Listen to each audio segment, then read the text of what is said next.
So there's a drain there on the floor because the water has got to come down these steps. You got wood rot on the door. On the other side. It's all wet in this corner behind the door. There's your water heater. So you got PEX pipe. You got PVC pipe, and you got a galvanized pipe. So you have a combination in this house. Okay, that's creepy.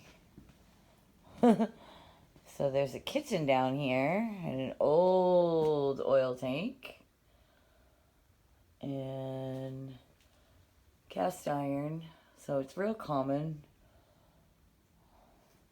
I know what the inspectors say about it, but houses that are built in a certain time frame have it, because that was the construction trend at the time. So you got a window that goes to underneath the porch. Ooh, scary. You got a little room over there, and I'm not going in it.